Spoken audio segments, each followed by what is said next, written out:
It's back and bigger than ever. It's the unofficial 40 from Soonerscoop.com.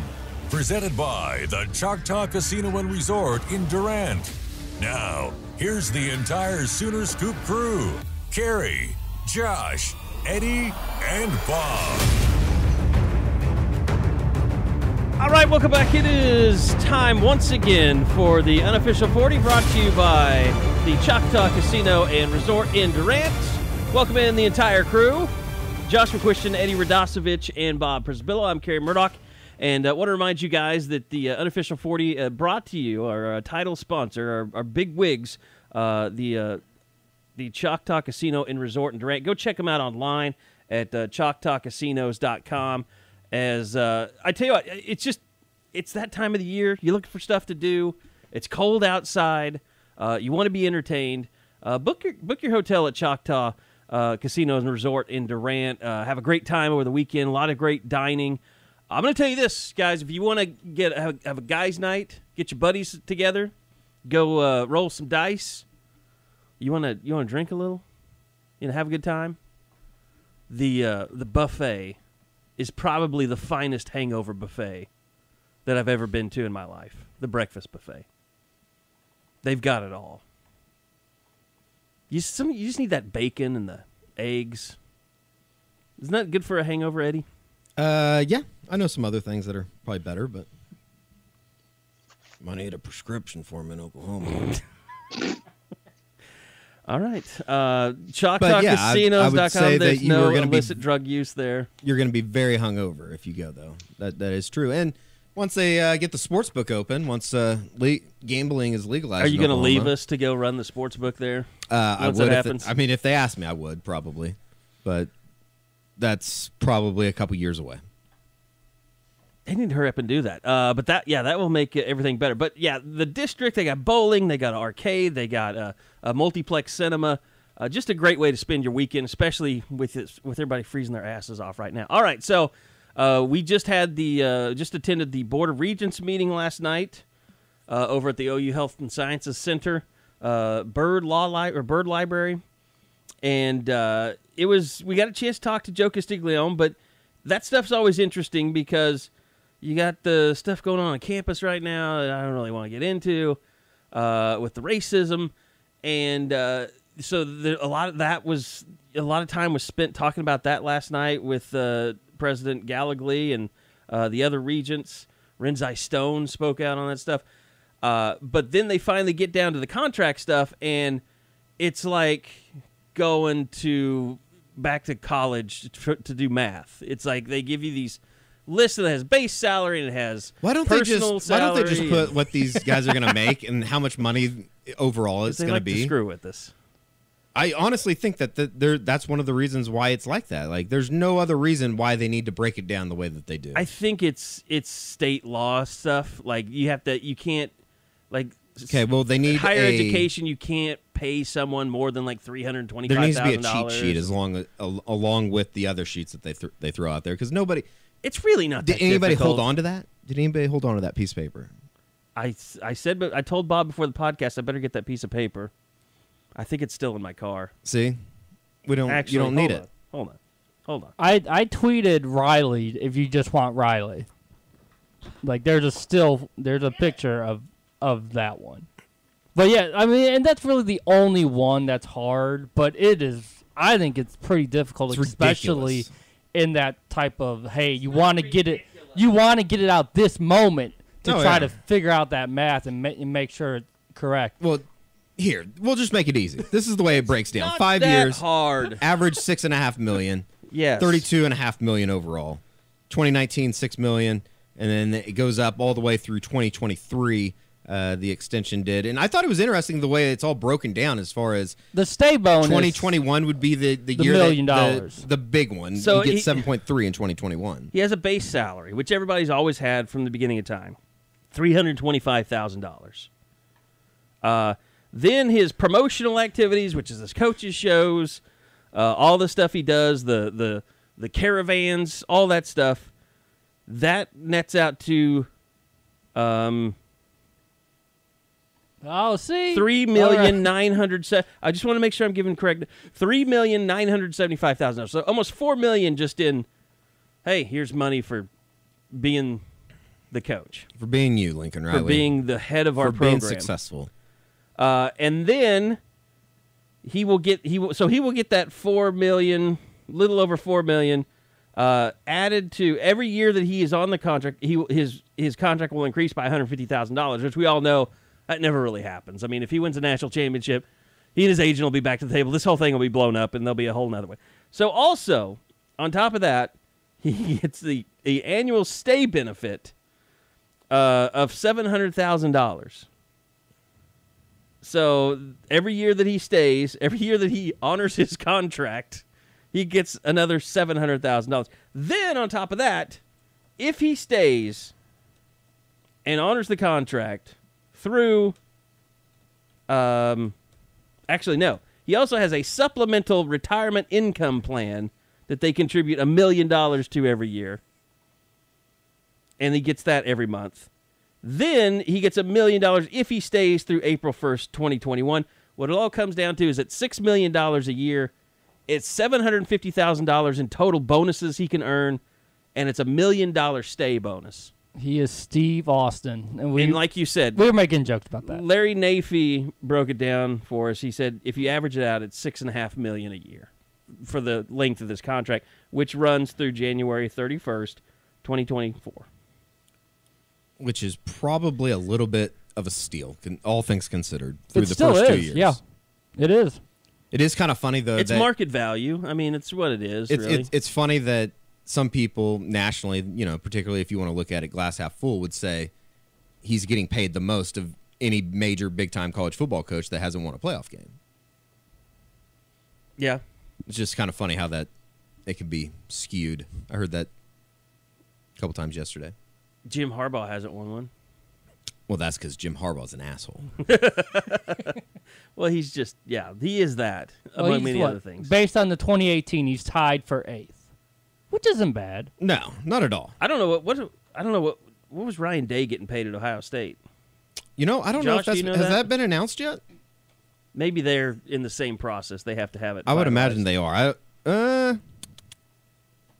I don't think I've seen anything as far as what he was going to get paid. I wouldn't pay him more than like $2 or $3 million. Okay, here it is. This was on December 5th, right after the announcement. New Ohio State football coach Ryan Day will be paid $4.5 million per year for the next 5 years, per the terms of his employment sheet on Tuesday. And if he has a lot like Riley, if he has as much success as he did, and Justin Fields wins a Heisman, I mean, that's just Ohio State again. That's just Ohio State not wanting other people to call him poor.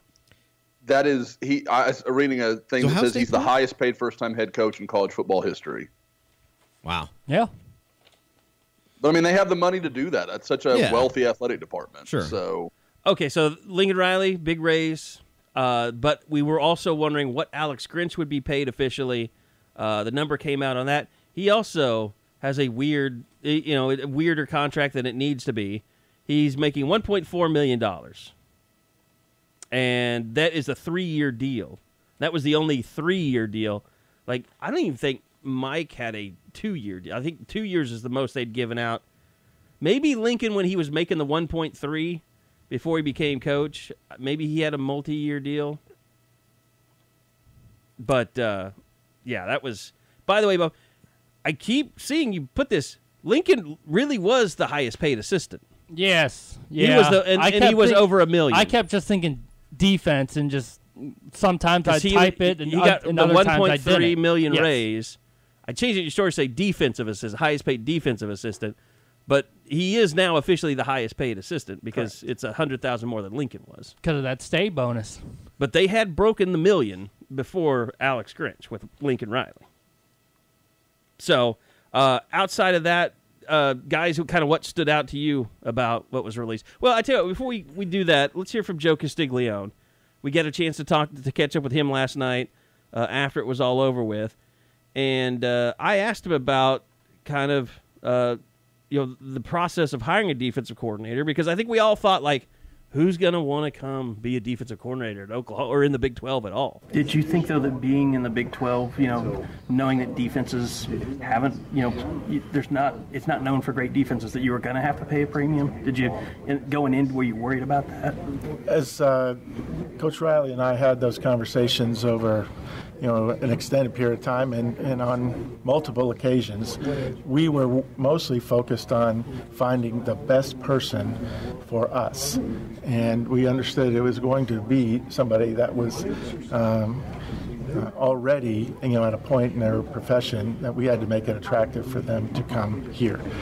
And as he moved through the various possibilities, candidates, if you will, we wanted to make sure we were in a position to hire the right one, the best one, and to be, very aggressive at it. So, we weren't waiting for others to make their decisions. We had to make ours first and then be able to move forward. So really no surprise, Carey. Really just expected it to be right about that and using the data that was available to us. Were those? And, the thing about that is it's totally – Alex Grinch is at Oklahoma because Lincoln Riley's here. I truly believe that. Yeah, I think he kind of goes as far to say that when he was asked about his relationship with Riley and how he got Riley to Norman. It was kind of a roundabout way of asking it, but he basically said that more or less. It was Lincoln Riley went out and got his guy. It's kind of how I took it. And it was the perfect match because he's a guy that coached defense in an with an air raid offense. Yeah. So he was successful at it. I think Lincoln Riley recognized the fact that he needed somebody that replicated himself almost, just as far as on the other side of the ball. That was actually one thing that Joe Castiglione talked about yesterday. One of the conversations I had with Coach Riley is related to what we were trying to create on defense with the hiring of the new coach and the culture, the strategy, the focus of what we wanted to develop in terms of a defensive identity. And I said, I don't think this is a out-of-bounds statement. And I said, I think we can create something here on defense that's just as attractive for prospective defensive players at the collegiate level to come here, be excited to be part of a defensive identity, just as you've created on the offensive side of the ball. I said that's the way we have to think. We have to have the kind of situation that is ultra attractive to the prospective student athletes, and obviously, create the culture for the players that are here and trying to get better. And so it's always about student athlete experience. It's always about putting all of our teams in the best position to be successful, and so that's what we try to do. And that is, we talked a lot about that, like Lincoln, if he could bring in a young guy that, was an up-and-comer and was a lot like he was, that can kind of be seen as a young guru. Here's my question to you guys, and Josh, I'll start with you. How quickly does Alex Grinch have to turn around the defense in order for them to continue recruiting at a high level? It's a really good question. And that's the thing. I was talking to somebody yesterday, and they brought up the point, and we've kind of touched on it, but it was so clear the way they said it. It's really going to be interesting to see how they can reach this defense because they've had so much success as a team, but you almost, and everything coaches present is, we win as a team, we lose as a team, we do all these things. But Grinch and company have to know that they have to present this as, guys, you probably would have won 2 national titles if we were even acceptable on defense the last 2 years. And it's really interesting to have that conversation of, what are we going to be? How do we, are these guys going to accept the message from the new staff? And I can't speak for you guys. From what I've heard, it sounds like it's gone pretty well in these very early stages. But, I do. It doesn't have to be a huge jump for everyone to be like, oh, man, Oklahoma's defense is so much better. Because if they can just do things like getting off the – guys, nobody burned them at the stake at West Virginia, and they gave up 50 points. Nobody was like, that was an awful performance. It was, Caleb Kelly created a turnover, and Curtis Bolton had a turnover. There was all this talk of Oklahoma did some things that helped their offense win the game. And I don't know that that's going to be acceptable in the long term. But I think if Oklahoma can find a way to where the defense is just making some plays and is a little better than their previous 3-year average of number 78 in total defense, I think there is – I don't think the expectancy has to be so massive. But – and again, I think some of that is just going to come down to being good recruiters, because you look at what Calvin Thibodeau's done on the defensive line. He's recruited really well and, hasn't had a lot of skins on the wall to recruit to. And, Bob, I mean, you've been right there with me sitting in the press boxes all year long. Maybe the most baffling thing, and I don't know if it's baffling, you just kind of came to expect it or not expect it, but just a defense that can create some turnovers. I mean, it's like the baseline for this defense over the last couple of years has been, can they get off the field on third down? That's a really shitty expectation level for a defense. I mean, just being able to create turnovers would be, I would think, a big leap forward for this defense. For sure, because, I mean, the let's start with tackling. Yeah. They fixed tackling. that. They fixed that kind of. When The last time I saw this defense, Josh Jacobs decapitated a safety. when you're looking the turnovers, that's what we've said the last 2 years. The offense had to play perfect. That if there was a chance when they didn't score or if they had a turnover, it was almost like the game was over because the defense was never going to do anything to change the tide. And that goes back to Alex Grinch, his turnover formula type thing, where 24 turnovers in a season equates to at least 9 wins. If you're OU and you get 2 turnovers per game at 14 games a season, you're at 28. They only had 11 in 14 games. If they're at 28, we're talking about this team in a whole different light. A lot of those turnovers were too, like, Parnell Motley at the end of the games. Yeah, Iowa State, TCU, Army. Although Bedlam. the Army one did matter. Trey Norwood had the one at the end of it. Yeah, that's 4 right there that helped decide a game, basically. Yeah. Or a game was pretty much decided up at that They got point. him at the right time, I guess. It just was all the other times that they didn't. I mean, if they can get a guy to turn his head as the ball's coming, that's progress. I think we can figure them all you gotta out. We've start named at the 4. Then you have Caleb Kelly's strip sack touchdown. You have you mentioned Curtis Bolton's return for a touchdown. I guarantee I can name all 11. So we got 7 right yeah, there. Barnes, 7 right Barnes' there. very first game of the season in mop-up duty against Florida Yeah. Atlantic had a pick. Kenneth Mann had the pick against Army. Neville Gallimore with the fumble in Bedlam. They forced one against UCLA? No.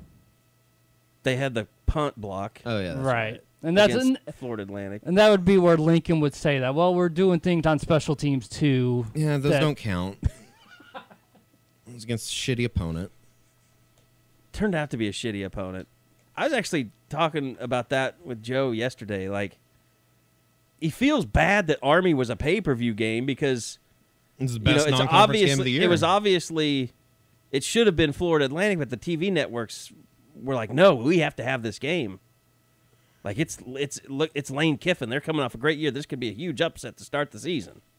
That was the narrative. You Yeah. can't backtrack now and say that's not what people were saying. They were absolutely saying that because of Kyler. They didn't know what he brought to the table, and because of what the Owls did the previous year. That was definitely a storyline. By the way, There were OU fans that were sweating that game. Yeah.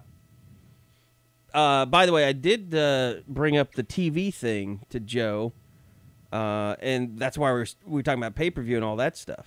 Just Fox not picking up that option on the Big 12 title game. Where does that put you guys? Well, I'm not at liberty to discuss, what happens next. That'll come from the commissioner, but there's a plan already in place. There's a lot, that goes on in terms of television negotiations, and they made it clear what they wanted to do going forward, and so we've got that resolved, and I'm sure there'll be an announcement at an appropriate time by the commissioner. I wish I was smart enough to know what the only other option would. I mean, it has to be ESPN. Yeah, That's the only option. Is it going to be on ESPN Plus? I mean, leave it up to this conference to do something stupid like that. Are they gonna broadcast it on the Longhorn Network? Oh, that would be great. That would be awesome if they did that. I mean, the game's going to be at 11, so Can you imagine Just if we're like Oklahoma versus, let's say, Iowa State on the Longhorn Network with like Longhorn, like the Longhorn Network personnel? Yeah. Yes, they're announced. Like former Texas players. Like everybody just kind of half-assing it because I they know that Texas I might isn't be gonna all be in it. on that one. That'd be amazing. It'd be awesome. It'd be great for the conference. It'd be perfect. Ricky Williams would be smoking dope like while the game was going on. They go back to Ricky in studio. He's just sitting over in the corner hitting a bubbler, trying to break everything down. That'd be awesome. I'd be all in on that. I'd be all in on it if it was anybody. But Noel Galindo is going to be calling the Big 12 championship game. God, the lost. I always thought he was like the lost Jonas brother. Yeah, maybe a little bit. I could see that. Like the slow one that they didn't let. He like can't sing, you can't do anything. You got to go be an announcer. He's like their roadie. I'm sorry, Nacho. I'm not trying to rip Come on, roadies. guys. Let me play. Like, no, we don't like you. Noel. I'm sure he's a good Lowell. guy. Is it Lowell? Either way, Lowell his name Galindo. sucks. Galindo. I can't even say Lowell Galindo. It's okay. His career was actually going in a pretty good trajectory until they got stuck doing that. Well, he probably took it Unlike as our boy Dari Noka, who's like, his star just took off the SEC network. He made a career decision that kind of backfired. I mean, I'm sure that at the I don't time, think he if had you a would have choice. offered me a job with the Longhorn Network and everything that it entailed, I'm this sure thing that has you would have thought it was going to be a big This deal. thing has a 20-year contract. I'm set, baby. He Yeah, chose basically. poorly. So, That's what happens when you get in bed with DeLoss Dodds. but it sounds like we need to That and AIDS, maybe. call. God. Sounds like we need to call Bob Bowlesby. Cold call him right now. Call it to the Big 12 offices. This is the unofficial 40 asking for Bob Bowlesby. What if they're like, sorry, he's in a meeting with esports. What was it we decided the other day would be good for Bob Bowlesby I don't know. to go after next? Maybe was that on the podcast that we had that discussion? I don't know. Was it esports? No, it was something other. It was something else stupid that people are getting into now. Maybe it wasn't bowling. Anyway, we're off the rails. Frolf? I don't even know what that is. Frisbee golf? Frisbee golf. Frolf. Let's call it frisbee golf. I'm sure Ricky Williams would love that. Okay, the other coaches that were of interest, I think Bill Bedenbaugh was next in line, wouldn't you say? Interested to see kind of exactly what type of raise he was going to get because, look, there have been people that have come after Bill Bedenbaugh. He's now making $750,000, which I think most schools would be like, we can find somebody else for that. Yeah, for an offensive line coach? Yeah. It's a pretty big commitment, I would say. I mean, we figured it out yesterday. It's the number he'd be number 3 overall in terms of offensive line coach pay from 2018. Is that right? And once again, he tops out. It was a 20% raise from where he was. Some people like to get mad at the overall number, like they see Ruffin at $575, but they don't realize his raise yesterday was really just 1%. $5,000, wasn't it? Yeah, exactly. When you look at And also just a 1-year contract. I mean, Yes. that's something to talk about too because I think this does feel like a phasing out a little bit. It does, and I don't think anyone has a problem with it. I think Lincoln, as he being his 3rd year, you'd hope at that point he starts to feel more comfortable in his own skin making those moves. We all believe Ruffin is sort of like there to support him and stuff of that nature. There comes a time where, all right, you've done what you could do for me. Now it's up to me to do the rest. Here's this is what I see as Ruffin's job. It's not so much as a position coach. We've talked about kind of, the team good guy or whatever, the good cop. But I also think Ruffin is there because it allows Lincoln Riley to perform his offensive coordinator duties as well as be the head coach. Because there are things that he can trust Ruffin with in terms of his overall job responsibilities. He can put some of that on Ruffin. So, yeah, I know people they'll continue to complain about that. I did talk to Joe Castiglione just about the uniqueness of having a head coach that's also an offensive coordinator. You as an athletic director, are you mindful of that Lincoln? What makes Lincoln special? One of the things is that he's also the offensive coordinator, and what it takes to kind of put people around him, and that you might have to, pay a little bit more for a support staff for him to be able to do what he does. Very much so. In fact, he and I have talked about that since we were visiting about him becoming our head coach, and knowing that he wanted to remain the play caller. Obviously, for us, at that time, it was a little different because he had created that unique relationship with Baker Mayfield, and that he felt that comfort level, and there's a lot that they knew between each other. But as time has gone on, we've obviously seen that this year. He's very comfortable in that role, and we want to make sure that we surround him with the right people so he can continually focus on that particular point. Because as a head coach, you have to be mindful of so many other things, day to day as well as within the game itself. And so you have to have people around that you really trust. And I think in that case, he's identified certain people on the offensive side of the ball that can provide him that right kind of input and information and perspective, so he can ultimately make the best decision in a split second. And so he's got that.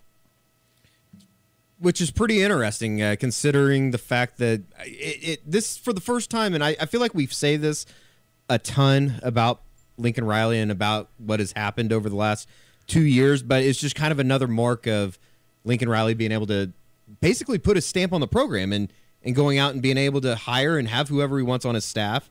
And I think that, the Alex Grinch hire obviously was just another kind of big example of that and what they want to be able to do. Yeah, but you're right. I mean, and the news came out that Mike Stoops is going to go be, analyst for Alabama. Yep. It really does kind of put to bed an era, and it really does make this program Lincoln Riley's. I mean, having Cale Gundy around still, I mean, he might. I mean, he may never leave Oklahoma. I mean, every coach that I think Cale Gundy comes after Lincoln Riley might. It's become pretty apparent that Cale Gundy would coach at Oklahoma if Stalin was the head coach. Like he's like the new Merv Johnson. Right. He's a lifer.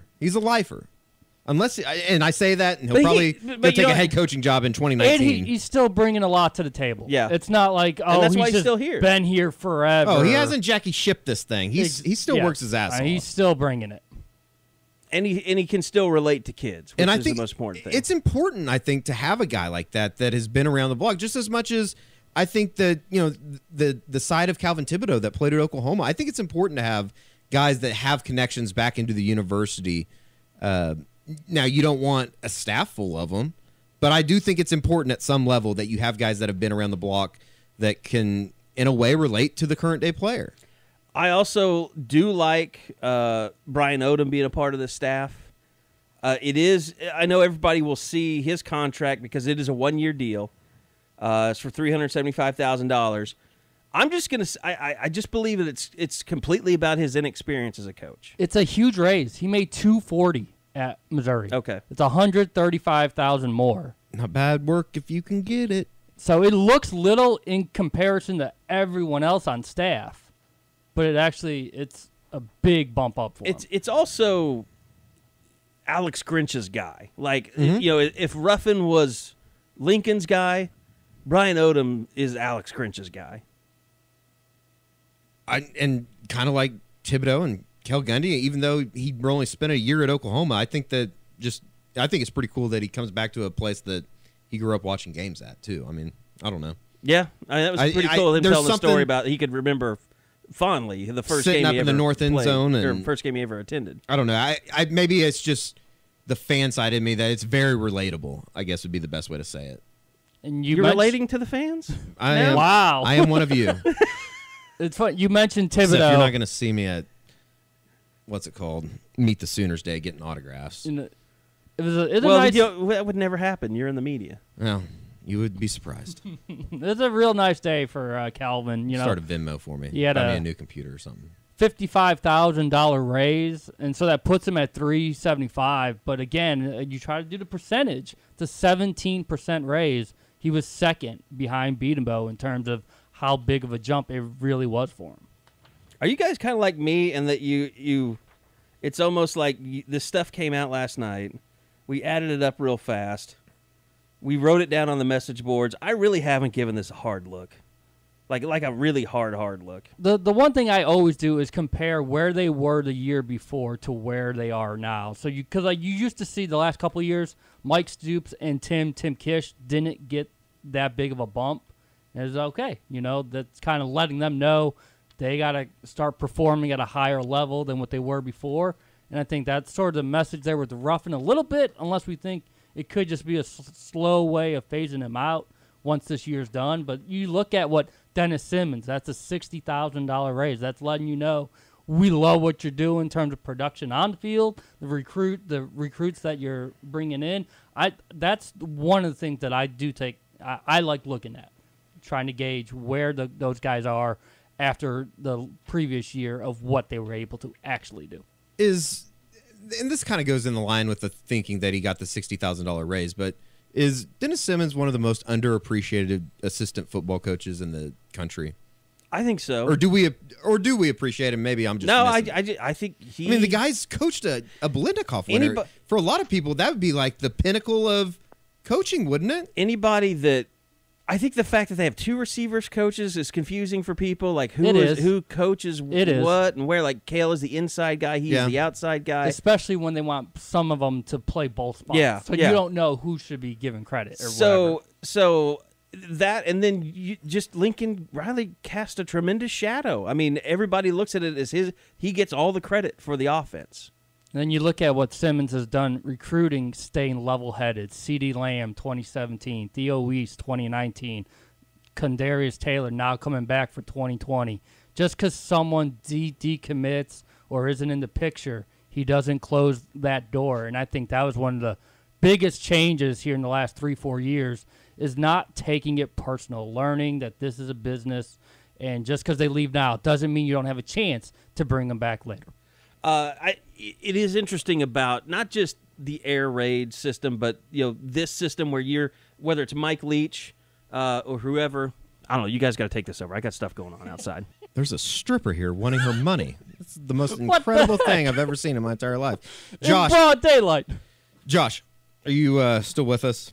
I am this afternoon? Still with you. Yeah. Yeah. There's a stripper here at the door, and she's wanting her money from Carey. Is she clothed? She has a titty popping out, but I'm not complaining. Hey, as far as just what we were just talking about with Dennis Simmons, are we on the same track as far as thinking that he's way underappreciated? And then what were your thoughts just as far as the overall assessment with the coaching salaries on Wednesday at the Oklahoma Board of Regents meeting? I absolutely think you're right on Simmons. I think that guy. Nationally, I don't think most even know who he is. Right. And that's just crazy when you think, like you said, I mean, a Biletnikoff winner. Marquise Brown probably could have had one this year if not for the injuries. I mean, he just never kind of really got to get into a rhythm all year. And you throw that, I mean, one is D.D. Westbrook, a guy that was a well-recruited, but not any JUCO superstar that was going to be the next big thing. And, I mean, it's really – it's one of those things where, it seems like so often when people get in these conversations, they want to say, well, he's a great recruiter and a pretty good coach, or he's a great coach and he's a pretty good recruiter. It's one or the other. I haven't found a flaw in Simmons yet. I mean, he just recruited the greatest wide receiver class in Rivals history. And then on top of that, had Marquise Brown looking at maybe a first-round draft grade and CeeDee Lamb probably in the same conversation next year. So it's really hard to find a flaw in what he's doing right now. And as far as the overall staff, I liked what they did. Some of the numbers surprised me a little bit. I kind of thought maybe you'd see Calvin Thibodeau maybe get a little bit more because, I mean, he's right there. If I looked at the numbers correctly, he's right there with Brian Odom. I mean, they're on the same page. Roy Manning's making more as a first-time guy coming in. I think that stuff's kind of interesting to look at. I guess I would say, me being the offensive line lover that I am, there's really no number in my world that's too high for Bill Bedenbaugh. Like, what he's done, I'm like, fine. Whatever he wants, just pay it and be done with it. And, just let your offensive line continue to be one of the best in the country every year. Because, I mean, guys, think about it. OU's losing 4 offensive line next year. Do any of us have any thought that the offensive line's not going to at least be serviceable? I mean, even with all that turnover, it'll still be a good group. It'll just take time. Exactly. Yeah, I mean, it won't be where it's been the last 2 or 3 years, at least early on. But there's a ton of talent that he's recruited, and now you get to see all that recruiting start to pay off because I think we all probably bet on Bray Walker as the left tackle, and that's the highest ranked offensive lineman that Oklahoma's recruited in since Stephen Good. I don't know. I was sitting That's there. a crime against recruiting, is what you've just committed there. He's a more talented guy than Stephen Good. I mean, I don't tell you. Stephen just back problems just derailed his career, and he wasn't any good either.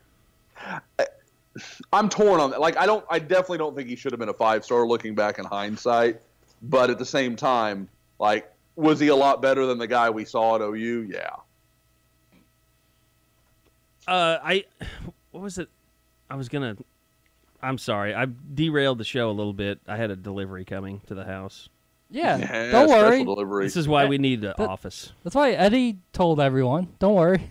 It wasn't Eddie a handled it. stripper. He told us exactly who was How there. many F-bombs did you get in while I was None. busy with None. that? That's what I want to Surprisingly, know. none. Zero None. profanity. None. Zero. I only cuss in front of you. I'm a man. I hit the mark. Because You hit the mark. I know I have to go back and listen to Eddie because I just picture like I didn't 5 say straight any. minutes of I you didn't going say F, F, anything. F, I didn't F, say F, anything. F, F, F. You just had Literally zero profanity, unless he slipped something and I didn't We hear were it. here for the He did. entertainment He purposes. did something that might be. No, nothing worthy of listening. Okay. You heard everything I Skip right said. past it. Interesting. Should we have to talk about this whole Spencer Rattler deal. So we actually had a podcast. I was looking at it before the show. We were trying to listen to some. I'll explain what. So we did a podcast. An unofficial 40 said the title of the podcast was Rattler News Shakes Things Up, K-State Coming to Town. And on the rundown, it said one of the segments was, this QB1 documentary is now going to be the weirdest football documentary ever. Lo and behold, guess who emails me the other day? The QB1 documentary. Saying, hey, we wanted to know if we could use some stuff from your podcast on QB1. And my first thought was, oh, shit, what do we say about Spencer Rattler? Couldn't be good. Because I was part of the stupid HBO Katie documentary. And I'm here to tell you that it's not reality. The documentaries, they script that crap. They literally came into our studio with a list of things they wanted us to read like we were doing a radio show. To put it on, like, I don't trust any of these documentarians. They're usually in for themselves. I mean, it's a self-serving. They want it to be salacious because it's a. I mean, they want people to. You know how boring it would be ever just to follow someone around in their everyday life without spicing it up a little Nobody's bit? ever made a documentary without wanting to make some headlines. Yes. I mean, I guess you do that just through your research or whatever, but, I mean, they went in depth with Tate Martell for a reason. Yeah. It's pretty clear you guys never watched Friday Night Tykes. That's all just I just people couldn't. I being can't people. handle it. I can't handle the little kids. Those are literally and the over the top parents. When we refer to poors, those are the people I'm thinking of. Little Friday Night type people. The parents. The parents, yes. Didn't they do it in San Antonio? And then they went to Pittsburgh. That's when I stopped watching. Sorry. I can't handle And that. speaking of, one of the, for those that did watch it, one of the San Antonio kids is now starting to make his way through San Antonio high school football, is already starting to make a name for himself. Yeah, so, yeah. It's Maybe crazy. covering him. I'm kind of hoping I will. Already got a 5-star vote in for him, so it's happening. So Hey, I have Season 3, episode 14, loved you. Loved your work. when you went up to that ref, man, and you were like, you dominated that juice circle. Do you remember when you walked up and tapped the ref on his waist? Yeah, that was really good. Great job. that juke that you made in the second quarter That kid quit football in 5th grade. because of you, man. No, but so I have to sign this release. I haven't signed it yet, but first I have to go through and listen. What is the most awful thing we could have said about Spencer Rattler in that documentary? I don't know. I'm afraid to say because then they're going to use it for this one. Yeah, we could have speculated. I think we should. He was suspended. I think the speculation would probably be, but I think we were pretty careful about. That's what that. I thought so too. Because it had just happened. I think we should blind sign it. Just see what happens. Just roll the dice. Roll the gamble. dice. Never look back. Get me sign. You want me to print it out and sign it right now? Yes. Just blank sign it. It's okay. Spencer Rattler may never talk sign to us it in again. the dark.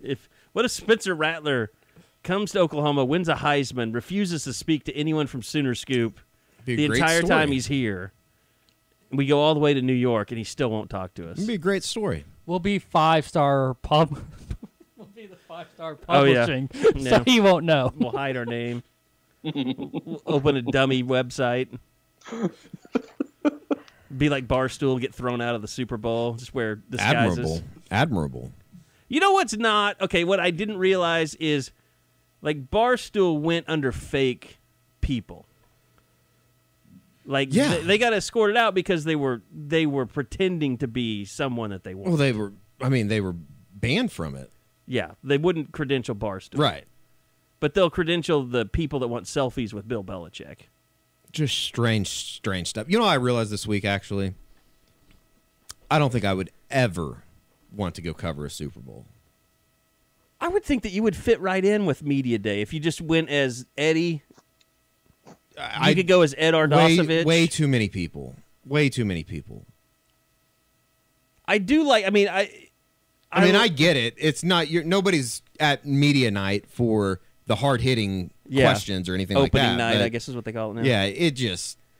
I do like the people that go in. The parties would be awesome. That go in to ask the off the wall questions, and they think they're very funny, but they're really not that funny. Like, I don't care to hear you ask a question about have you ever had a, Carolina Reaper pepper or something like. I would bomb. Would you eat it? I would bomb trying to be funny in that situation. And it's always some hot chick, and she's like, no. The only reason she has a job is slept her way through the company.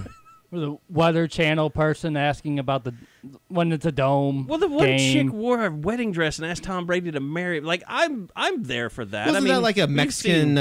Wasn't that like a bit every year that they sent somebody from Mexico City to do it? Or something. But like we've been through a few of those. Like, and when I was younger, it used to bug the shit out of me. But as I'm older, I just don't care. I've said this before. I think they should let fans into Big 12 Media Day. I think it should just be a total circus. I'm fine with that. If the Big 12 knew what they were doing, they probably would open the doors and try and make a little cash off of it. They basically do let anybody. If you want to apply for a credential to Big 12 Media Day, go. You can do it. Yeah. Just let's got to apply. Let's promote the madness. Should we have medical marijuana facilities around here in Oklahoma have had like donor drives, quote unquote? Uh-huh. Should we have some type of drive where we help people sign up for applications to the Big 12 Media Day, like on Saturdays throughout the summer? I like that idea. We'll help you do the paperwork. We'll be like, instead of selling Girl Scout cookies, we'll just be at Walmart. And we'll only tell the people that look like the gnarliest humans on the face of the planet. Have everybody just sign a piece of paper. We'll sign you up. You just got to fill out this information. We'll sign you up on Monday. Can you get to Dallas on your own? Do you need evidence, like a website or something to show them? Oh, you could probably just start a blog. Yeah, you just start a blog. Anybody can. No, literally, I'm not joking. Anybody can get into Big 12 Media. I'm not ripping on anybody. I think those guys that do the what's the OU podcast, the fans, and they interview other fans. I have no idea. It's just like the Sooner Sooner football fans or something like that? Yeah, Sooner football fan. Yeah. Like, they could go. Yeah. If you're listening to us, sign up. They'll let you in. More the merrier. Let's get weird. And show up in all OU gear. That would be awesome. And nobody's really done that yet. We'll all attack Tom Herman at the same time. That would be awesome. Bombard him with stripper stories. We get the Sooner football podcast guys to show up head to toe in OU gear. I might even go to like Blake and ask him if they could borrow a uniform, if they would wear it. Wear a complete entire OU uniform to Big 12 Media Days? Helmet and everything. That would be pretty funny to do it with the helmet on. Have like a helmet cam. But you have to interview Tom Herman. Right. Exactly. Or just stand there and badger him. Like, what would be awesome is if after every question, they just stood there and went, "That's not true." You're lying. You're lying again. Okay, so... Bust out a vial of flour and just pour it all over like you're divvying up lines for him.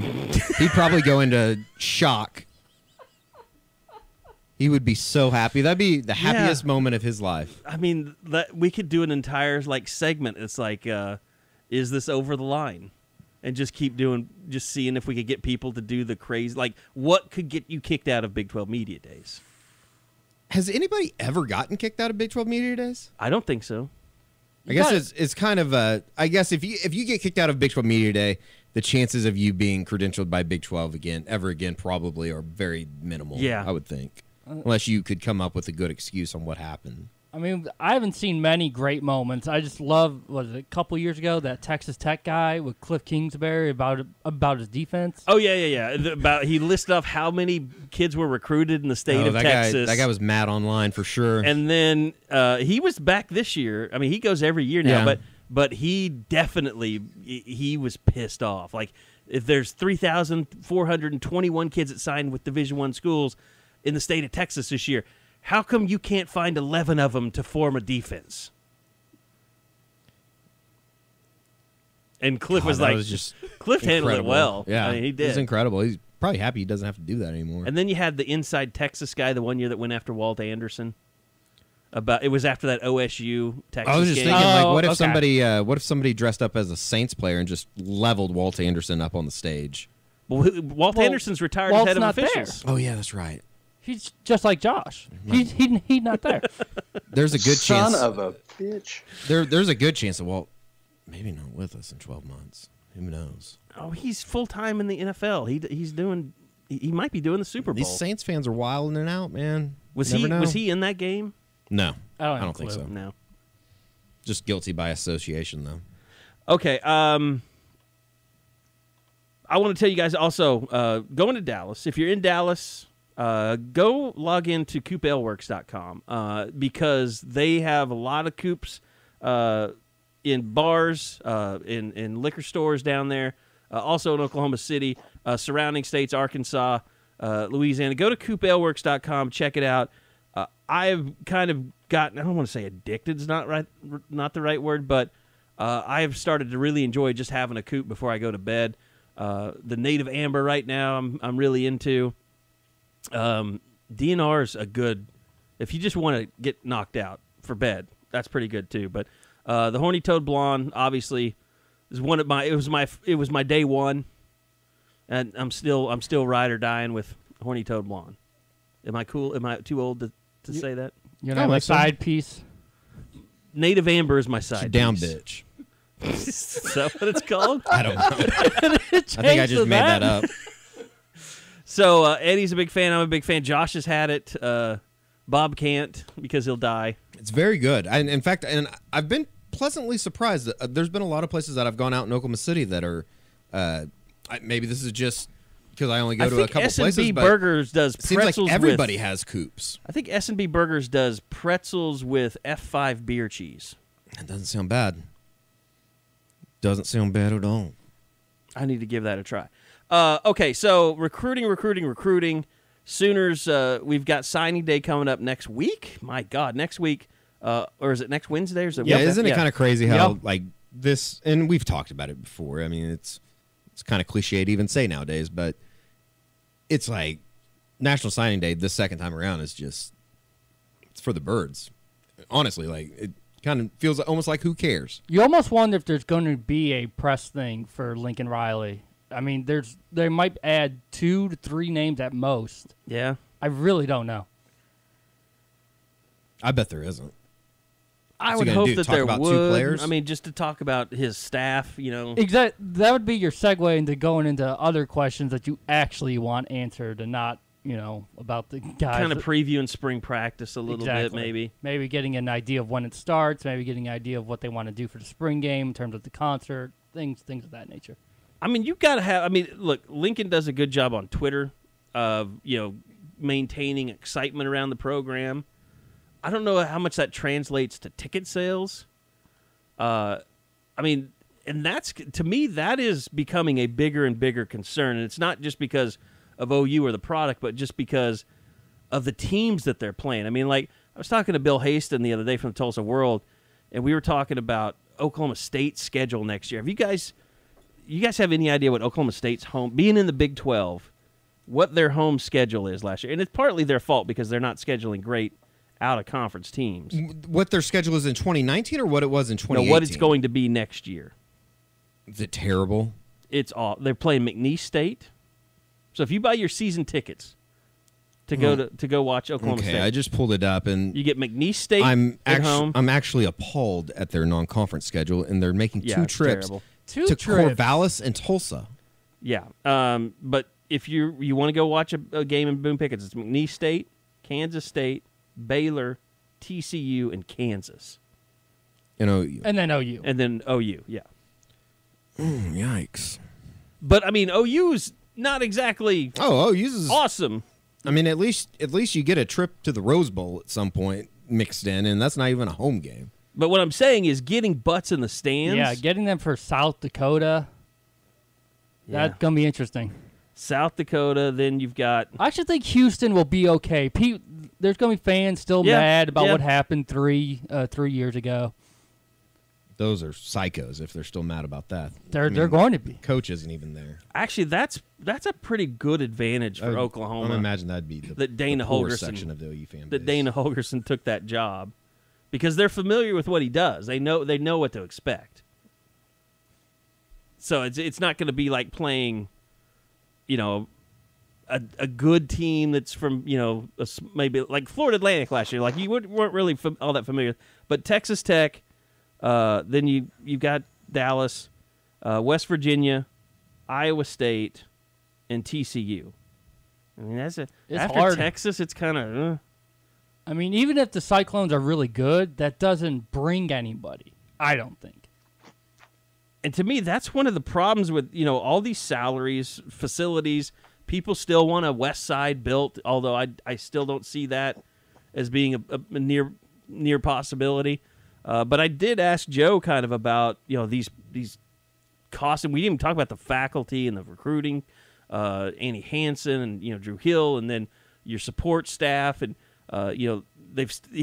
Lincoln did say he did kind of hint that they are going to replace Bob Diaco with somebody. And here's my conversation kind of with Joe about some of this. How much are fans noticing this now? I mean, whether it be, season ticket donation rates, levels, whatever, how much of this is kind of making it more important for fans to realize you've got to do a little bit more? It's an interesting balancing act, Carey, because we are still trying to keep our ticket prices affordable. Obviously, we have seats throughout our stadium, many of which have different amenities that we can offer, whether it's a suite or a club seat or certain yard lines and other kinds of things. And there are price points related to what you get, buying tickets. But at the same time, we're one of the few programs that have sold out its stadium since 1999. I mean, that's a rare achievement.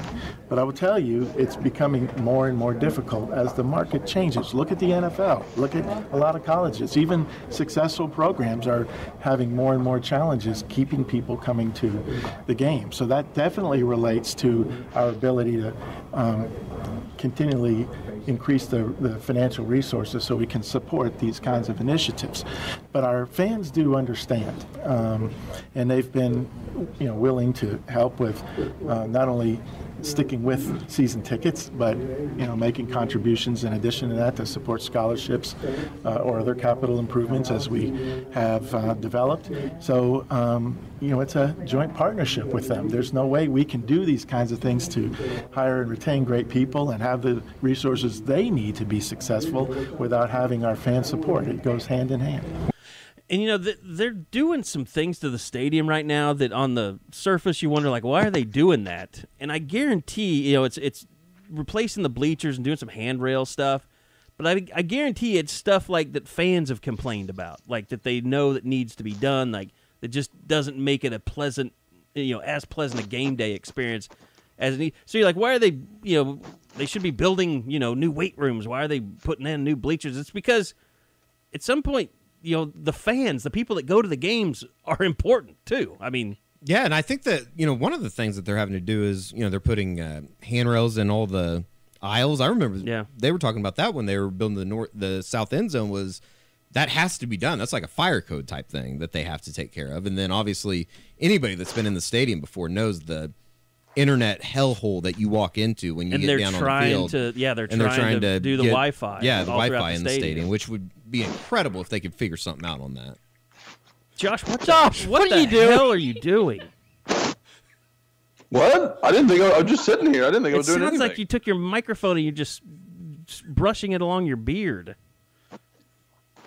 Did it sound like that? Yes. Yes. Oh, okay. Well, that was definitely me rubbing against my beard, so everybody can compare at home. It picks up the sounds that you put into it, right? It's a microphone.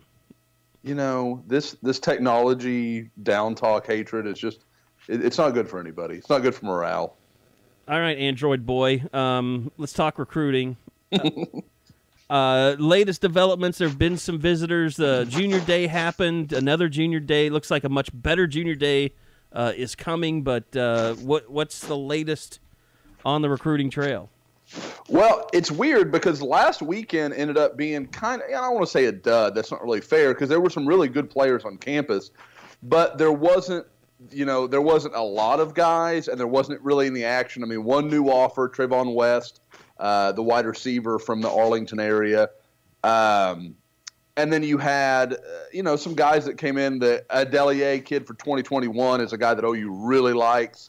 I think things went very well for him. He kind of told me his dad has OU pretty much at the top of his list. So there were good things to come out of it, but it was more of a building block than some of the junior days we've seen, or barbecue or spring game, that were really big newsworthy events. That really wasn't what this was, but I think down the line you can look back and say, okay, there were several guys there that weekend that ended up becoming OU commits. So it was a good start. What's interesting, though, is this upcoming weekend maybe could have more fireworks because Oklahoma's bringing in several guys. Prince Dorba, the kind of jack linebacker recruit from Highland Park in Dallas. Camped at OU this summer. Yeah. I know you guys had a chance to see him in person last summer. So really a talented guy. I know Alex Grinch and Brian Odom have already been by to see him at Highland Park. So he's a guy OU's clearly putting some legwork in on. He'll be there this weekend. A couple of the new defensive back offers, Ryan Watts from Little Elm in Texas and Jahari Rogers from Arlington High. Both of those guys, I think what I'm liking right now, and I guess it's just me being a recruiting geek, I like that I'm starting to be able to figure out what Oklahoma's looking for on defense. Like, okay, because we didn't know. People would say, oh, Josh, do you think they'd like this guy? Well, I don't know because I don't know what the idea is. But you look at Jahari Rogers and you look at Ryan Watts, they like big guys and they like dudes that can run. Like Rogers can fly. And Watts is a guy that I think is kind of like what we've seen the last few years, where I think he could be a corner in the right situation. I think but he's got the size to move to safety if that doesn't work. So there's a lot of versatility in him, and I kind of like that about his game. They'll both be on campus this weekend, and there is a fourth one. Probably the biggest name is Chris Tyree, the running back from Virginia, Rivals 100 guy, kind of one of the running backs that OU's been in on for a long time that we really don't talk about, that I know that they had really been working on. So for him to come in this weekend, I've heard even talk that he might come back for the spring game. I don't know about that, but that's a possibility. So he's a guy that Oklahoma could make a big run at. He's kind of a all-purpose slot back kind of guy. So Oklahoma, maybe can recruit him and still work on the other guys. They can tell the other backs, he's going to be more of a slot for us. We're going to use him in a lot of different ways as to where you're going to be lined up with an H-back in front of you, and we're going to do some different stuff. So I think maybe he can be recruited to fit into what they do, because I do expect this to be a fairly offensively heavy class because the defensive side of the ball has got a lot of spots filled. It's very young. I don't know that you're going to see 4 new inside linebackers or anything like that. I think it's going to be a little bit more of a limited class. So offensively, that's probably where the majority of this class is going to be. And, like I said, in saying that, they're bringing in 3 defensive guys this weekend, and we're hearing more and more names for that February Junior Day, which really looks like it's going to be a big event. And Josh, not all commits, but most commitments, the board goes nuts. They're so fired up. Kundarrius Taylor coming back, that seemed to be like a mixed bag. Like no one really understands whether or not he should be in the 2020 class. I know you had a chance to look at his film, compile Lincoln, and what he's been able to do. Where has he made strides? Does he feel like a fit for what OU still wants to do? The only reason you would argue to me that he isn't is based on Jaden Hazelwood and Theo Weeks. If you want to say he's going to have to play in a role similar to those guys and they're going to have to compete with each other, that's fine. But to me, if you want to be that elite program that recruits year in and year out, it's not a deal where you get to say, okay, we got a couple elite guys this year, and the next year we're going to do something different. We're going to look for some projects. Like it doesn't. Alabama doesn't recruit like that. They get elite guys every single year, and that's what Oklahoma's doing. And I think Kundarrius Taylor is in that conversation. I loved him out of high school. I thought he was a big-time guy when I saw his junior tape when he came into OU's first junior day a couple of years ago, and nobody knew who he was. I really, like I said, I got tipped off to it about 48 hours before he showed up, and I saw his film. I was like, this guy's really, really good. And Oklahoma offered him early. They got him early, and I think that was, and Bob, you talked to him, so obviously I want you to go into that a little bit. But just looking at his tape, he's a big-bodied guy, probably 6'1", 6'2", somewhere in that ballpark. I bet he's north of 200 pounds. He's a big, strong guy.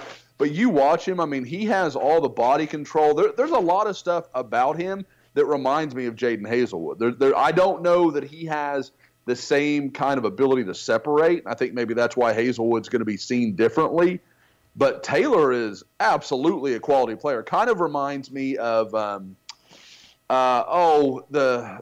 Geno Lewis a little bit. Like I think he's a little more athletic than Geno Lewis was, but that same kind of body, that same kind of guy that can go across the middle, take a hit, pick up the yardage you need. And I think he's got more ability, like I said, than Lewis to get upfield, make plays after the catch, as to where Lewis was kind of a stationary, station-to-station kind of guy. I think he can help them. And like I said, I think Taylor's a really good kid. I was a little surprised by some of the OU fans that were a little, half-hearted about him. I wish we had video cameras in here. Because, Josh, while you were naming off all the visitors and stuff, like, Bob was kind of fidgeting because you hadn't named someone, and then you finally did. He was like, "You got him, got him." He made a joke. He's like, "Got it, got him. Check it off." Like, Bob, if you decide to do anything else, I think you should go be a teacher, because I think you would love grading people. I thought if this didn't work Judging out, people, I judge people. Bob grades people. I did, but grade he kind people. of judge. He judges you if you're wrong. Like he likes telling you that you messed something up. I found that out, but it's a very enjoyable pastime for you. I don't Bob know how is it so got nice that way. in the delivery, though. I try to do it in a nice way. Yeah, you're not a jerk about it. I don't it's try just, to be a jerk about it. It's just it's built into your personality. You know why? It's because when you're at the newspaper, you make a mistake, you have to write a correction for every single thing you do. So you learn, like, I better not mess this one up. Bob's Josh wasn't there is basically Eddie saying "F off." Like that's basically the levels, but Bob is just so much nicer in his delivery that people don't realize it. And that's why I react badly, because I know what Bob's actually saying. I don't believe in bad to words. me, I think and I'm pissed off. I think you're taking that a little too hard. It's wrong, and it's bad, and it's good for the podcast, but to hell with you, Bob. But no, I literally, and it's right, because I was sitting there, I was like, Bob will know, Bob will remember, but I was like, it's Chris Tyree. Tyree. I had to think about it. And that was the guy. Uh-huh. Yep, I knew it. He gave a little air check. I always do it. Like, I can do it off memory, but there's always one guy that I just can't, for some reason, I can't get him into my brain.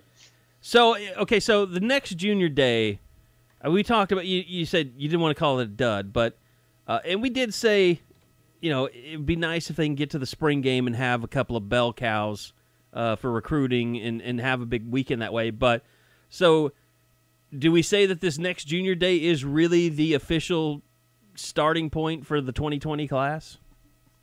A little bit, because I think it's the official starting point for Grinch, Manning, and Odom. Mm-hmm. I think they were still trying to adjust to everything that's going on. I mean, you remember when we talked with Manning, he had just flown in the night before.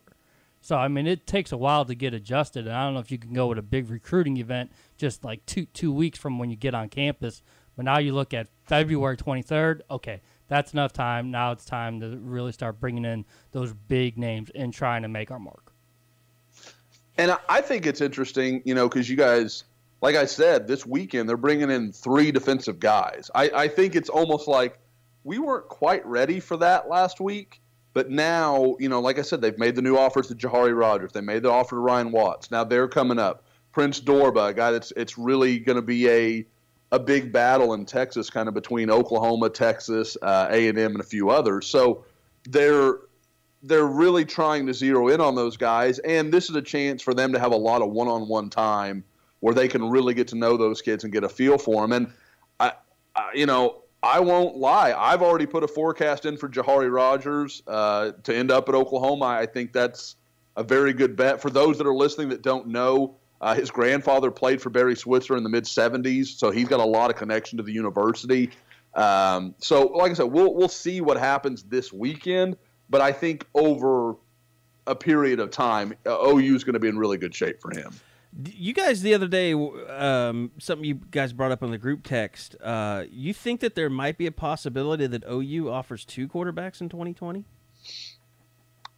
I do, and it's something that it was funny. Or funny maybe takes because 2 quarterbacks, maybe not even all, but I mean, like might take say they get a star, and then maybe they take a 3-star guy or something like that even.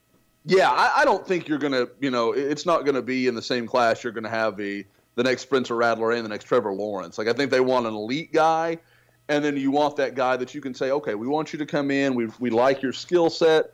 We think you can develop you, and get a guy that's going to buy into that idea. But I think with any of it, you want to be careful just because – and people kind of – I kind of threw it out, and somebody said, well, why would you think that? Well – look at it. You've clearly Jalen Hurts is the guy everybody expects to start next year. I think that's a very, very safe bet. Well, then you go into the spring and you've got a battle between Rattler and Mordecai. Well, if Rattler doesn't get the job, he was one of the most heralded recruits in the country. He knows he can enter that transfer portal and go just about anywhere he could want to. He's got to sit out a year, but that's fine. He can go in and compete where he wants to compete. Flip it to the other way. Tanner Mordecai is a redshirt sophomore and is behind a guy that's younger than him. Either is a sophomore or, Rattler redshirts. So either way, I don't see a good argument for why one of those guys would stay in the climate that we live in where quarterbacks just, they're basically vagabonds, just pick up their bag and move on to the next place. So I think you need to ensure that you have 3 going into the 2020 season. I think what's interesting about that is the lack of quarterback offers for the 2020 class. You think there's any chance at all they have not shut that door just yet on Bryce Young? Oh, I think that I absolutely think they have not closed that door on Bryce Young. I think the Graham Harrell hire is going to make it harder, but I also think what's going to get let me start over. What's going to get interesting is how long can Oklahoma stay with Bryce Young and say, you're the guy we want you. Can they wait into next season when, okay, Graham Harrell's not going to fix all the problems that are on this USC roster and Helton's probably going to get fired and then they have to start all over again anyway. Can they wait that long in 2020 before they have to find another guy that they can say, you're going to be our guy? We could, if you'll jump on board now, you're our guy. We'll let Bryce Young go. So that's a really interesting moving timeline because you've got to think Young is he picked USC in the situation they were in over where Oklahoma is right now. At some point, he just prefers USC. So to me, it's going to have to look like there's a real problem at USC But then you get to that point in time, does OU have enough patience to wait that out? What we're mentioning, for those that don't know, is it was Lincoln Riley, Cale Gundy stopping by Longview to look at Haynes King. What's your thoughts on Haynes? I like him. I mean, obviously a kid that's just grown up around the game. You know, his dad's a coach. You know, I guess is the coach there at Longview. So, I mean, there is a lot of connection that makes sense. But at the same time, he's one of those guys that's not going to overwhelm you with anything he does. He's not the rocket-armed guy, or he's not the incredible athlete. But anybody that watched that state championship game, the guy's a really, really good football player. So it's just kind of, what is OU looking to do? And he may fit into the conversation we're having, where he says, okay, Bryce Young, we're going to really target you, going to really work on you. And Haynes King is the, Colt McCoy to Young's Ryan Perrilloux. Now, sorry, Bryce, you're a really good kid. I don't want to compare you to Ryan Perrilloux. But just to kind of have that conversation where you say, we're going to give you time to develop, and this is the big premier guy that's probably going to compete from word go. So I wonder if that conversation can happen, if that can fit. I talked to Haynes a little bit yesterday. Strikes me as a mature kid that could kind of deal with that honesty. Some kids can't. I think he could do that. I will say something that I haven't been able to put up on the board yet, and it'll be up before this pod runs, before anybody gets upset. OU also stopped by and saw Chandler Morris again yesterday from Highland Park. So obviously I mentioned OU coming by to see Dorba the other day. They've gone by now and seen Chandler Morris. So there's no quit on him. They're still working at him. For those that don't know, he is the son of Arkansas head coach Chad Morris. So I don't know that it's worth the time that Oklahoma is putting into it. It feels like Arkansas is kind of inevitable for him, but we'll see. Oklahoma, but the point is, Oklahoma is clearly still figuring out what their plan is going to be in 2020. Nobody did more for the fake ID game than Ryan Perrilloux. Ryan Perrilloux in Austin. I mean, that was just destined to go bad. Wait, I thought he was in Baton Rouge.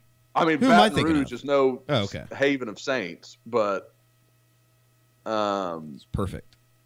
Ryan Perrilloux on 6th Street could have gotten real weird real fast. When's the last time OU even signed 2 quarterbacks? Sam Bradford? I think was it Sam and Joey? Yeah, it might have been. I guess so, yeah. I was just trying to think about. I mean, I guess if you wanted to count the transfers and stuff, I mean, Kyler came in the same year as, what would that have been? Kendall? Yeah, Kendall. Yeah, I'm not Dean Blevins. I don't want to do that. Yeah. They're the same thing. No, but I mean, in a recruiting class, like that just doesn't happen anywhere anymore. It's just so, like Josh was saying, it's so hard for that second guy to accept this is who you are. You're not the big gun, but you're here and we're going to get you better. And if you're okay with that, we'll gladly take you on. Well, to me, and I've always felt like this is the way to go with this kind of conversation. Get a guy that's a big athlete, and if it doesn't work at quarterback, okay, hey, we want to give you a shot at quarterback. We're going to give you your look there, maybe when others won't. And then if it doesn't work out there, hey, we'll move you to receiver. We'll move you to linebacker. We'll move you wherever your talent, is best fitted. Get a Matt Jones type.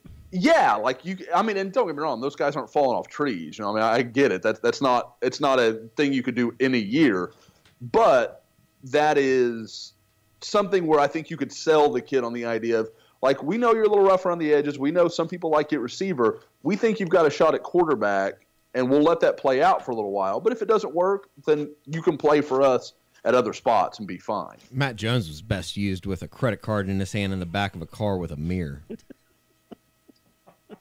Do you think? Are you thinking of? Yeah, Matt Jones did have those problems. Did he? Yeah. I was thinking of. He's one of the many Fayetteville guys that had problems with that. Unsurprisingly, Ryan Mallett was the other guy. Ryan Mallett's the other guy I was thinking of. Ryan Mallett actually might rob you and then cook meth in your house. I was going to say, I would say that Ryan Jones Mallett was a hell of an athlete. Oh, Ryan Mallett probably used a 20 in his. I would say that Matt Jones is probably a dollar bill kind of guy. Yeah, you're probably right about that. I keep this $2 bill in my pocket for a reason. Is that why Grandpa always had a $2 bill with him? Yeah, probably. Although my grandfather would always say, you know what a $2 bill and Bill Clinton have in common? And it was something about being queer. That's not me. That's my grandfather, and he's since passed away, so I'm sure there's somebody that's looking up old tweets from my grandfather now. Write a hit piece. He was on Twitter, huh? He was on Twitter before Twitter. All It's right. called MySpace. I'm tweeting. All right. Well, I thought I got my Paul George NASA shoes in yesterday. Oh, is that what that was? Yeah. You want to do a world first and do an unboxing on a podcast? Yeah, it'd be great. Everybody can see it. Like, why don't people do more unboxings on podcasts? They should. They should. Like, that's all YouTube is just unboxing videos. It basically is, isn't it? So we could do the first ever podcast unboxing. It'd be great for social promo. Do you want me to take a video as well? And Take we a could video. put the audio over the top of it? Yes. What do they look like? I haven't opened it. They're You- still you in haven't the... even. He's got the box Is that what cutter. the box was here for? Is that what was being delivered? It got delivered last night. No. I have a lot of shit that's been delivered that I haven't opened. Receiving, and The package This says... is incredible. The package says... is it Just do Nike? it. Yeah. Nike? It's from Nike. God, some little Taiwanese child put this together for Carey so he can open it. No, we're doing this for the listeners. The No, I'm saying anticipation is some crazy. little 7-year-old probably getting paid 30 cents an hour put this together for you. These are the Paul George 13 NASA shoes. Can you hear that? It's got... I've never What do understood you why call that? why is that included in a box? Let's not tell people what it is. Yeah, You guess. That's the thrill of the pod. We're going to perfect the podcast it's unboxing. weird. I don't understand why they include something like that in a box. You don't need that. The messed up part is this is really familiar to me because Lainey watches this crap on YouTube Kids all the time. Them like opening various toys, half of which she owns. That's what they do on the kids' YouTube channels Oh these days? God, yes. Oh, look at because that's what happens. The Tyco or whatever the toy company is will send these influencers their toys for free, and the kids will open them and play with them. And they hardly ever play with them. They just open them, and Lainey's like mesmerized, just loves it. And I'm just listening to it as I do whatever it is I'm doing at the moment. So. Eddie, would you like to tell the folks Here we go. We're getting closer. exactly the line-by-line item on the shipping package? 13-inch dildo. What? What am I supposed to be reading here? What this is, what I'm unboxing. I don't It's hinged. It's hinged. It says Palmdale on it, which is I where don't even see. Paul George Is there from. a thing to read? It says PG-3 Nike. NASA. Oh, PG-3 NASA. 9.5s. Wow. I got a small dick. Bigger shoe than me. Actually, we both wear 9.5s. We could share these shoes. Are you serious? Yes. You know I wear Oh, the same right. thing. I'm going to wear them to the next OU basketball game. They don't embarrass themselves. So it has the Paul George logo. You can see it right there. Not you podcasters. I'm sorry. The Nike swoosh. It's like alien kind of, because these are That is a nice box. It doesn't say NASA. Oh wait. 9.5 PG-3 NASA. It's kind of funny that they put NASA on it. Okay, are you ready? You ready Fake for this com- unboxing? Here we go. Fake You see company. if the microphone can get the hinge as it Fake opens NASA up. company. It says Paul George 3. Oh, wow. Whoa. Wow. Covered by... Hold on. It's covered. Oh, they're very bright. Oh, they're very thunderific. I like them. They smell like shoes. New shoe smells the best shoes smell. It's got the American flag. Let me see these things. Wow. There it is. We broke new ground. Here, I'm going to throw the box on the ground. You Says- hear it. Don't tell me the sky. Don't tell me the sky's the limit when there are footprints On the moon. Oh, that's gonna trigger Eddie. God. That triggers Eddie so hard. PG-13 might be dead to me. They both say it. They even got the NASA. Eddie, you read the shipping label. Where was that ship from? Some fake company called NASA. What? No, was it? Did it say Palmdale, California? Yes. No, that is shipped from Indiana. Oh, So he's still making little Paul George kids is actually from Indianapolis. He's got a put sweatshop in Indiana building these. We need to start that rumor. That was part of his deal with a lot of support in there in the arches, in the heel. Oh, so we're also perfecting the trying on of new shoe. That's beautiful. No, we're not. They're just sitting here. Oh, okay. I do like them though. It's got. I like the tag, that's on there. Don't rip it off. Oh, I'm not. I'm smelling them. Oh, this is Paul George's number 661-1990. Or it's Palmdale to Oklahoma City. It's area codes. is that what that is? It says 405. In right? 1990, was that when he was born? Yeah, I bet it was. God, I can't believe I'm older than. So NBA California, born in Eddie, 1990. Now You're he's on the supposed to 405. remove before flight, Carey. All right. Hey, you guys want to know something important here that kind of feeds Eddie's controversy? Palmdale, like an hour outside of Los Angeles. Where would we think the NASA shoot would have happened? Yeah, exactly. I rest my case, jury. All right, there you go. We finished the podcast We with just a bang. made history. We made history. First ever unboxing on a podcast. Should we just call it the unboxing? That'll be the title. We'll just call it World's First Podcast Unboxing. That'll be the Boom. rundown. All right, fellas, it's been enjoyable, as usual. We'll be back again next week. It depends on signing day. Yeah, we'll see if they it's have a press Wednesday. conference or not. If they don't, we might just do a podcast once they release the official. Okay, so now just to recap real quick, your predictions, both Bob, Josh, Eddie, feel free to jump in. What's going to happen on signing day? Who is going to be added? What's your prediction as of right now? I think it's going to be one. I'm starting to get that feeling. I just got a kind of gut that it's going to be Daniel Sinike, the offensive lineman from Kansas City, Rockhurst. I think they're really, to me, the only information I have is there's two offensive linemen they're still looking at. Everything else is Agwebu, done. obviously. Agwebu, yeah. Oh, I'm sorry. Yes. David Agwebu. Sorry, I guess I'm just thinking of new blood. But, yeah, David Agwebu will sign.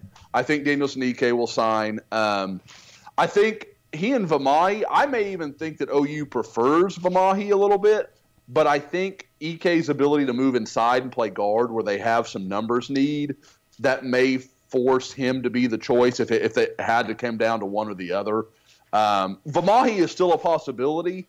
I think there's a matter of they're still working for him. I don't think it's done. I don't think he's decided. And also, I think Oklahoma's having to decide if they can make those numbers work. That's just my feeling looking at it, as I'm kind of hearing that maybe they've got to figure that out. So we'll see what happens. Fault. But, yeah. It's Burkich's fault. Gabe Burkich. Yeah, that was a weird twist that I didn't have accounted for in my numbers. It was weird to everybody. All right, thanks a lot, guys. Thanks, Josh. Thanks, Eddie. Thanks, Bob. We'll see you guys back here again next week. Until then, thanks for listening to the Choctaw Casino and Resort in Durant. Go check them out, choctawcasinos.com. Thanks to CoopLWorks, CoopLWorks.com. We'll see you guys next week, right back here on the Unofficial 40.